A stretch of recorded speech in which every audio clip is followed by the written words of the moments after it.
Today, most Muslims read the Quran in a text that is referred to as the Egyptian edition of 1924. That's how scholars refer to it. Most Muslims may not have realized that this is the designation for that manuscript, for that text. To Muslims in general, this is just simply the Quran.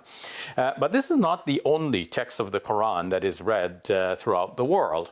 In North Africa, there is a slightly different text that is based on a slightly different reading, mostly corresponding to what we read in the rest of the world, but with some slight variations that do not affect anything that Muslims believe and do not have any major impact on any Muslim practices. And then, too, in some parts of Africa, there is another reading of the Quran and a matching manuscript that is prevalent. And here, too, we find some slight variations that do not affect Muslim beliefs and do not affect Muslim practices in any significant degree. In our present situation, we lay a great emphasis on preserving the Quran letter for letter, word for word, because we want to make sure that nobody's going to change it. In the time of the Prophet Muhammad, on whom be peace, the most important impetus was to ensure that the message of the Quran would be absorbed and put into practice and taught to others. So the precise words, which are the vehicles through which the important teachings are being disseminated, were not so important.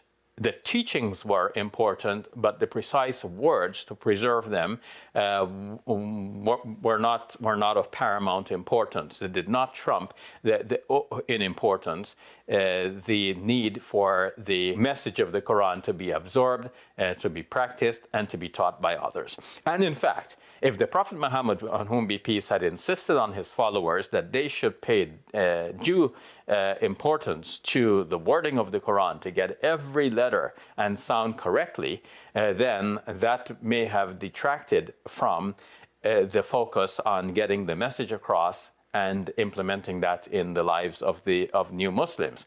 So with all of the challenges that the community faced in that early phase, it was important for the Muslims to focus on the meaning and the message and to circulate that. So one Muslim would go tell another one, look, we got a new teaching in the form of the Quran. The other one is asking, what does the Quran say? And then he repeats the saying and the teaching of the Quran without necessarily getting precisely the same words in which they were first delivered by the Prophet Muhammad, on whom be peace. So there was this period in which Muslims had the opportunity to teach others the Quran without insisting on the precise words. Recently, a manuscript has been discovered from Sana'a in Yemen, and it's referred to as the Sana'a manuscript.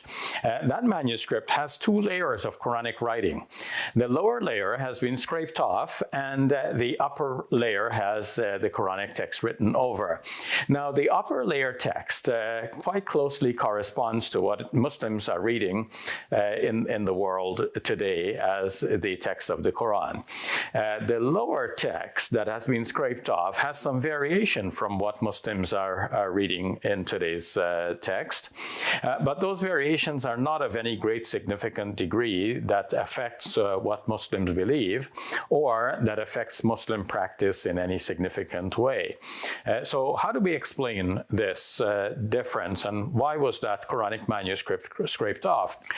Now, it turns out that in Muslim classical literature, Muslim scholars have detailed that some companions of the Prophet Muhammad, on whom be peace, recited the Quran in a way that varies from what commonly came to be recited by Muslims worldwide.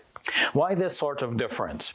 It seems to me, in putting all of the information and facts together, that the following transpired.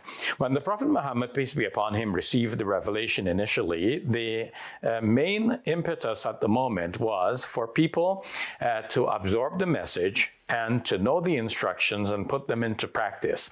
It did not matter at that stage so much that the exact words of the Quran had to be relayed from one person to another. So one person could tell his neighbor, you know what, I was with the Prophet Muhammad, peace be upon him, today, and a new piece of revelation came down, and basically it says that we are to do A, or do B, or do C, or these are the instructions. Now, the instructions do not have to be conveyed in the precise wording in order for the instructions to be understood and for them to be carried out. And so we can well understand that the initial messages delivered by the Prophet Muhammad, peace be upon him, might have been rephrased by some of his companions as they transmitted that information from one person to another.